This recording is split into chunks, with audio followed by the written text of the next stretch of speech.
ना बुरी नहीं, अच्छी बात है। बताती हैं कृष्ण की ये कहानी। श्री कृष्ण ने अपने आचरण से मानव जाति के सामने कई ऐसे उदाहरण रखे जो जीने की राह दिखाती है।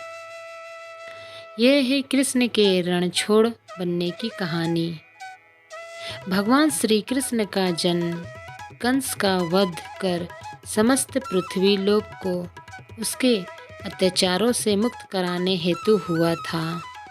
किशोरावस्था में ही वो गोकुल से मथुरा आ गए तथा दुष्ट कंस का वध किया। कंस की मृत्यु से दुखी उसके ससुर जरासंध ने एक विशाल सेना लेकर मथुरा पर आक्रमण कर दिया। इस आक्रमण से उसके साथ शिशुपाल और कालियवन जैसे शक्तिशाली राजा भी शामिल थे। जल्दी ही सेना मथुरा जा पहुंची और मथुरा की राज्यसभा में श्री कृष्ण तथा बलराम को सेना को सौंपने का संदेश भेजा गया।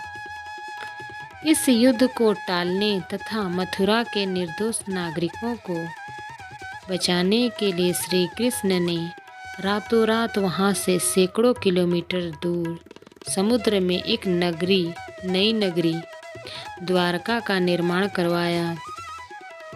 अपनी माया से उन्होंने समस्त नागरिकों, उनके पशुओं तथा संपत्तियों को नींद में ही नई नगरी में पहुंचा दिया।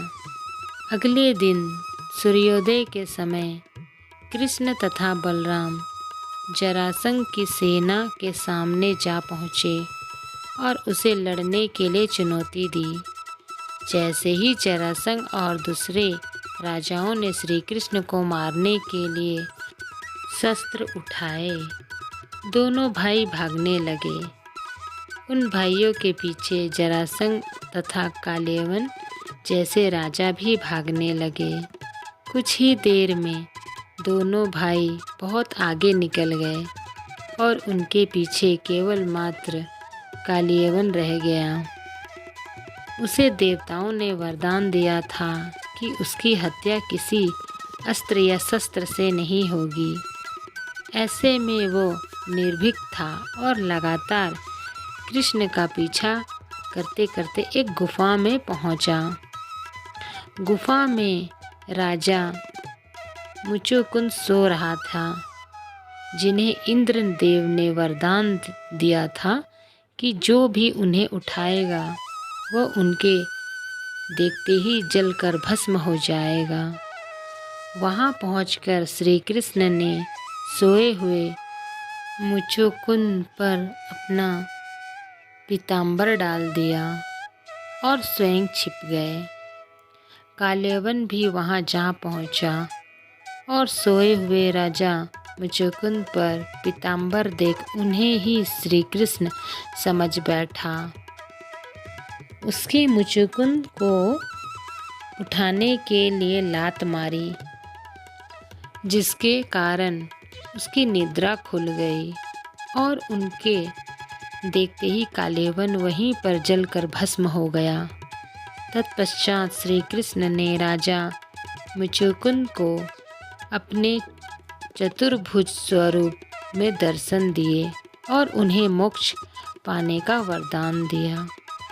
वहीं दूसरी ओर जरासंध और बाकी राजा पूरी तरह से खाली मथुरा देखकर वापस लौट गए।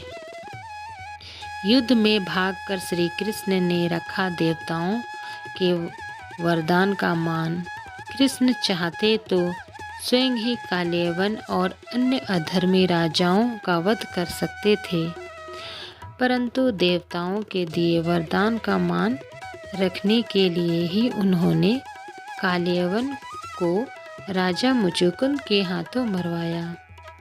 इसी तरह बाद में जरासंध का वध पांडु पुत्र भीम के हाथों करवाकर भूधरा का भार कम किया। इस तरह श्री कृष्ण ने दिया दुनिया को धारण। इस कहानी के बाद श्री कृष्ण के नाम के साथ हमेशा के लिए रणछोड़ रख दिया। श्री कृष्ण की इस कहानी से सीख मिलती है कि अनावश्यक ताकत का प्रदर्शन नहीं कर बुद्धि बल से काम लेना चाहिए। इस तरह हम अपनी शक्ति को खर्च होने से रोक सकते हैं और बड़े से बड़े संकट का भी सामना कर सकते हैं।